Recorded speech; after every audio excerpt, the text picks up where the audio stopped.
Morning hun buns. Woo. Let's start our day and get our morning off to get ready to go to work. How was your night? How was your commute yesterday? Were you going home? Were you going to work? Was traffic okay for you? No traffic? Ooh, Lord.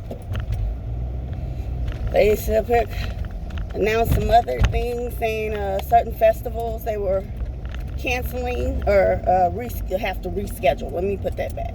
They're going to reschedule. They're not full out just,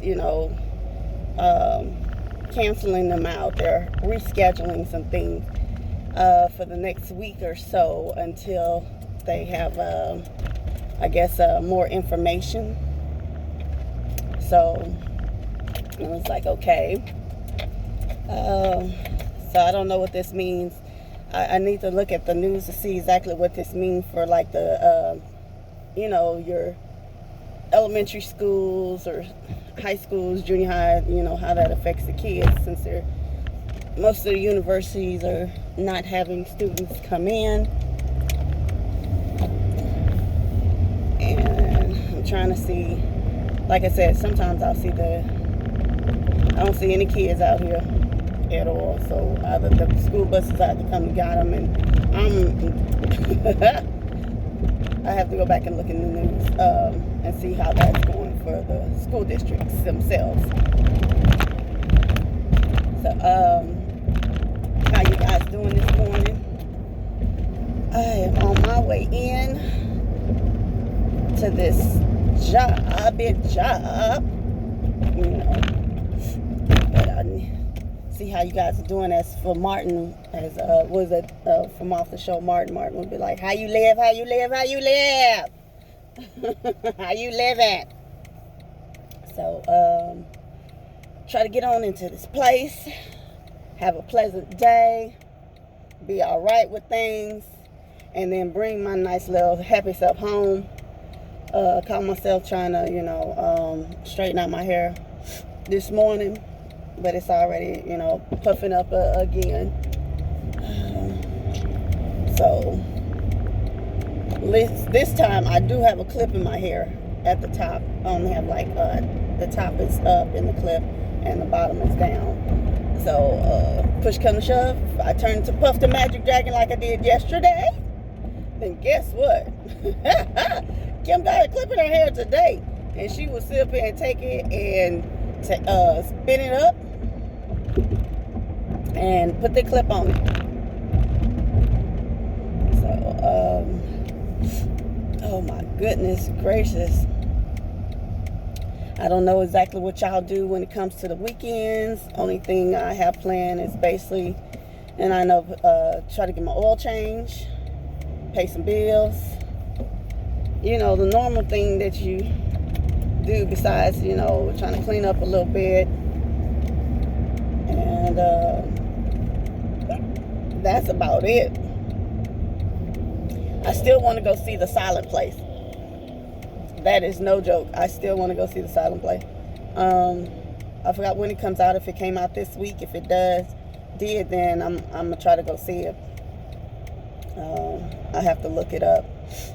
And I like going to the theaters to where you can sit up there, get you a nice, like the one, they have several theaters, and but I like going to the ones that you can either sit in the recliner seats, or the ones that have like the tables and stuff in front of you, to where you can go ahead and get you something to eat, get you something to drink, and enjoy yourself while you're watching the movie, right? And so that's the type of theaters I like going to, be comfortable.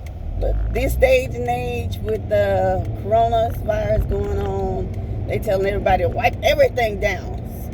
Get your wipes. They want you to wash your hands and sanitize your wipes, everything that you need to make sure that you're okay for yourself, that you're safe and you're healthy. Because you got to take care of you first. And that's something I really did not comprehend or understand. How some people have a survival mechanism automatically like that, right? to where they, you know, you always look at them like you always thinking about yourself. You always think about yourself, you know, and you have other people who think of other folks. Well, I can't really knock the people who think about themselves, not unless they're just like, I don't care about nobody else in their business, their mama, you know, they got things to do. Perhaps something within their lifetime, something's happened to make them just say, I give up on humanity. I have no concerns for them. But there's nothing wrong to making you a priority and making you first, because if, you know, like the airlines say, you got to put the mask on you first before you can help somebody else. And that's just life, you know, lesson. Like, if you don't do it, no one else will. You will sit there and basically suffocate while you trying to help somebody else. You'll have yourself in a bad predicament while you're trying to help somebody else. And you have some people that give you they last. And but knowing that they have their own stuff to take care of as well, but they'll still give you their last. So, but over the years, life lessons for me has been like, okay, make sure you okay first, and then you can sit up there and try to help out where you can. And I don't know, I just don't want to be to the point to where I don't have a place to stay, and I have to be concerned about how I'm living. I've been there, I really have. I've done that to where, you know, I have to stay with friends for a while, or stay with relatives for a while, or I've had relatives come stay with me, you know. So I understand both sides of that coin. And I don't know what made me, you know, come about speaking about that to, you know, this morning, but you do when it come around to what's going on. Make sure that you stay healthy. So if you decide that you do want to help somebody, you're going to be able to, you know.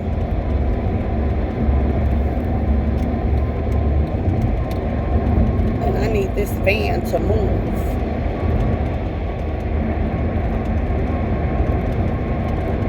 But, you know, take care of you. I'm sorry. Y'all know how it is. I told you before.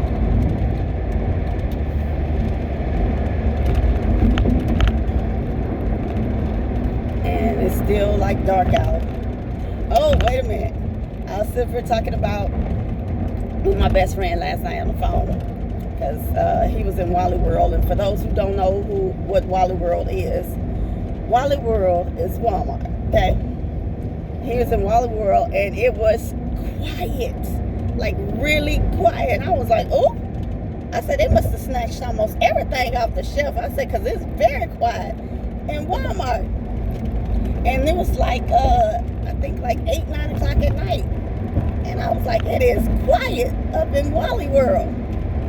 And he said, well, that's why I like going at night, you know. Ain't that many people in there like they are in the daytime. And I told him, yeah, I was kind of shocked, like yesterday when I went on my lunch break, that the grocery stores were busy as they were in the middle of the day. Because I'm looking like, where do people come from? Ain't you supposed to be at work? You know, but everybody's schedule is different, and you just have to keep that in mind, that, you know, everybody don't work your work schedule.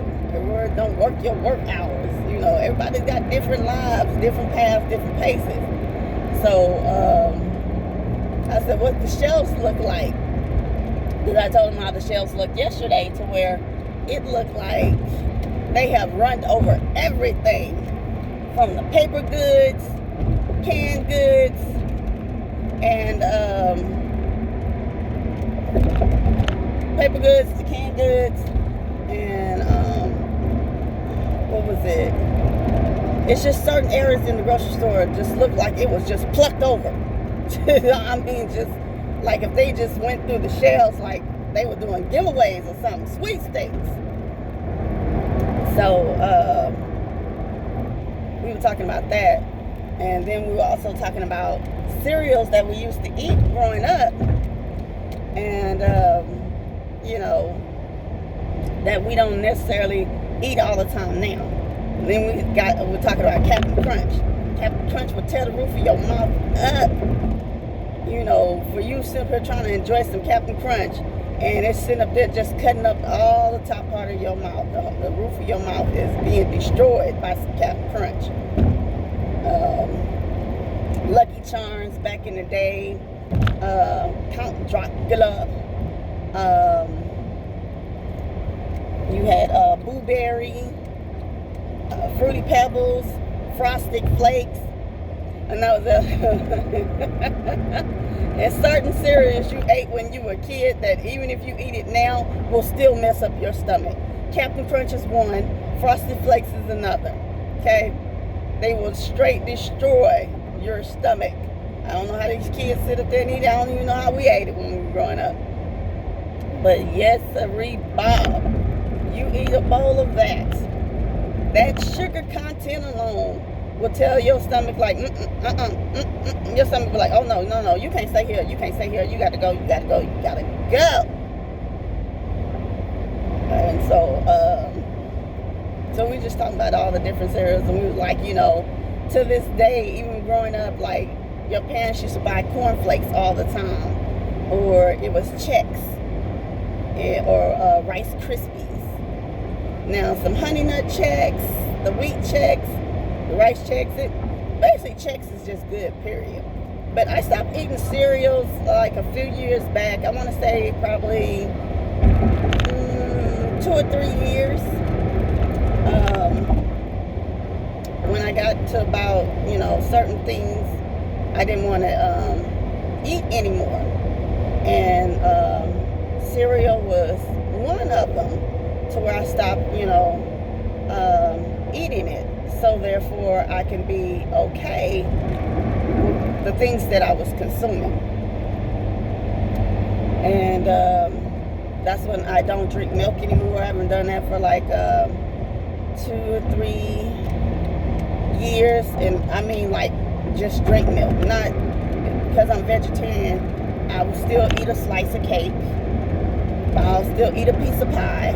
And you know the cake batter, not unless it's vegan. And I don't mind eating vegan desserts at all. You know, even though the nutrition I saw once before was like, you know, even though it's vegan, she was like, it still has sugar in it. And most vegan desserts, even though there's no dairy products in it, it's still sugar in it.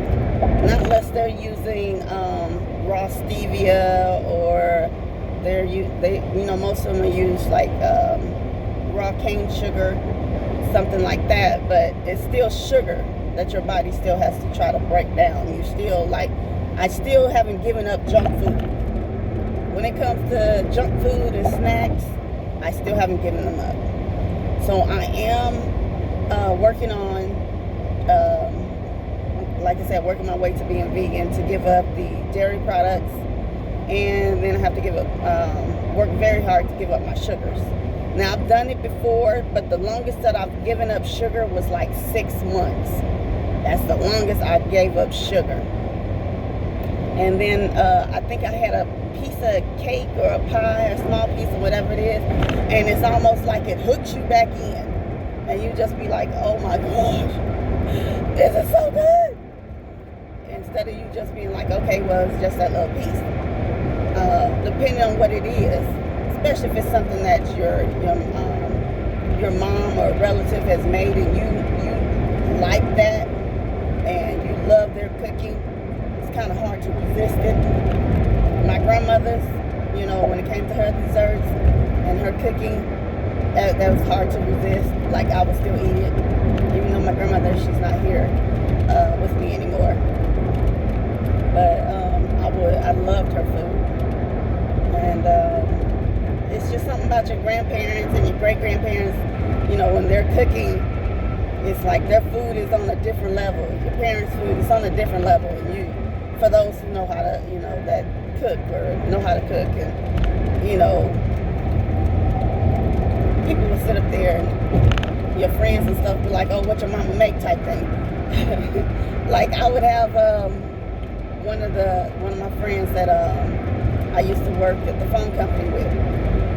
And if she was working on a different shift for the day, because you know where we worked at was a call center, and it was a 24-hour call center. So it's 3 different shifts.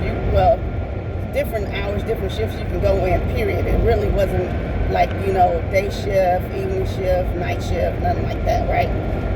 You can be going in at 11 o'clock in the afternoon, 9 o'clock in the morning, 2 o'clock in the afternoon, 5 in the afternoon. There wasn't like, this is a day shift hours. No, that wasn't it for a phone company, right? Then you have your split shift. So if she happened to be working a different shift from me, and I was off for the day, she would bring her son over to my house.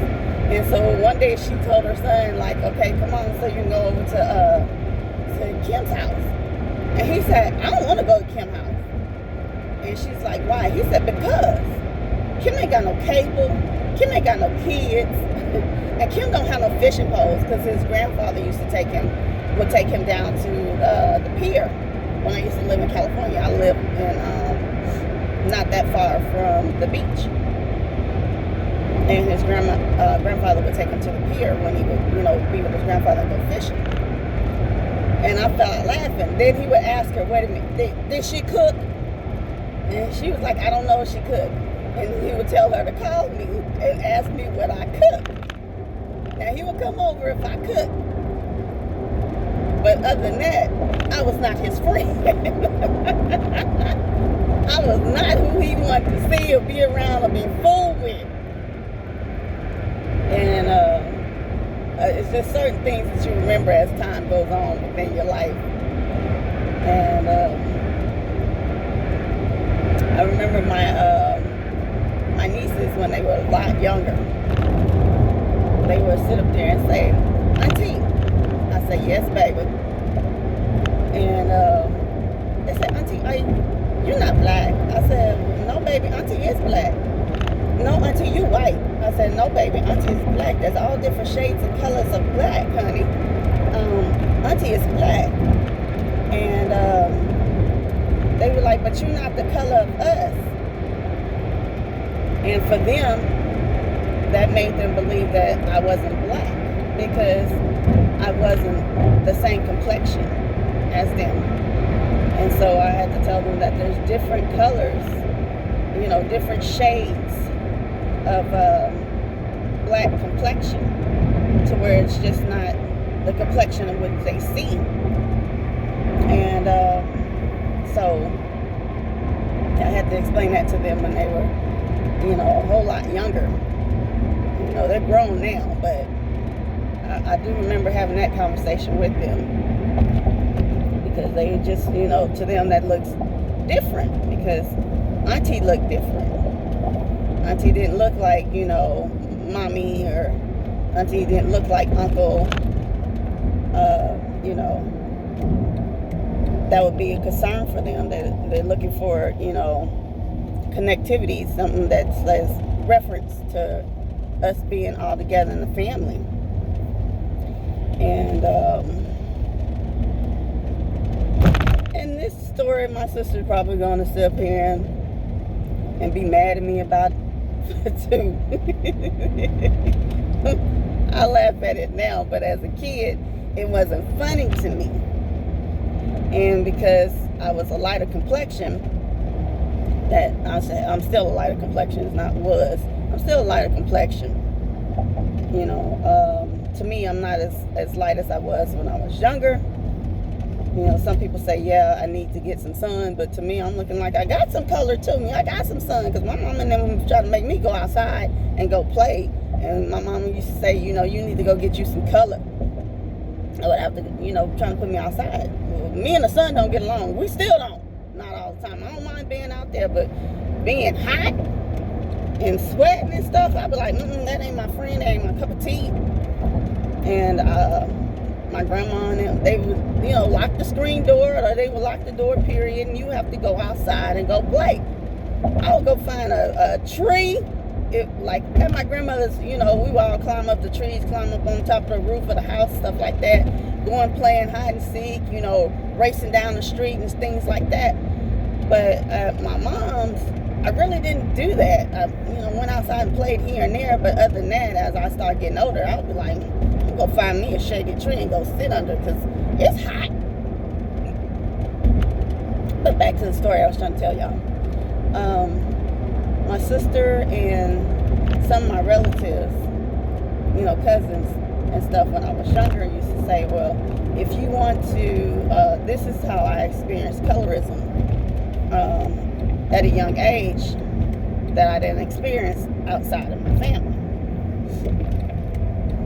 And they used to say, if you want to be white, go sit on the couch where Kim's at. If you don't, then come sit over here by us. Or my sister used to tell me, you're adopted.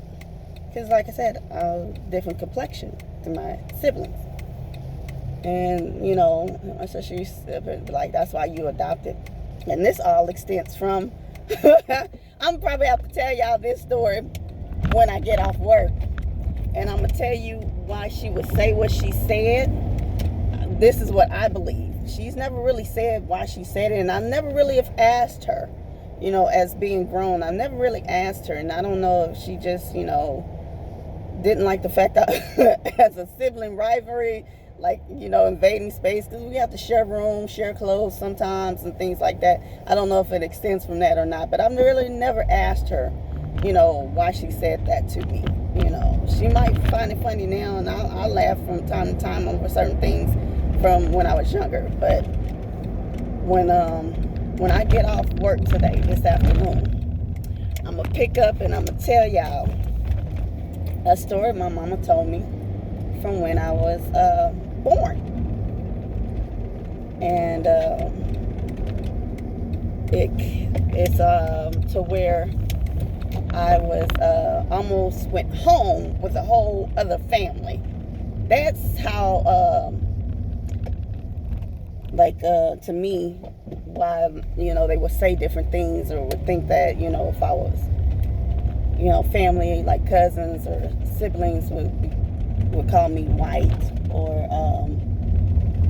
things like that. We have made it here to the garage, y'all, to this job. But yeah, for me, that's what I think now. I didn't think that as a kid. I think as a kid, look at my hair, I'm frizzed up again. Look at it. I would be looking at it like I would look at it like it would hurt my feelings, and I would be crying because I'm looking like, why are they talking about me like that, or what did I do to them, and I don't understand. And to me, I was just treated badly over certain things. And then on top of that, I'm gonna pick it up this afternoon. I'm gonna pick it up because I'm at the garage now. Okay. All right, my buns. I'll talk to you later this afternoon.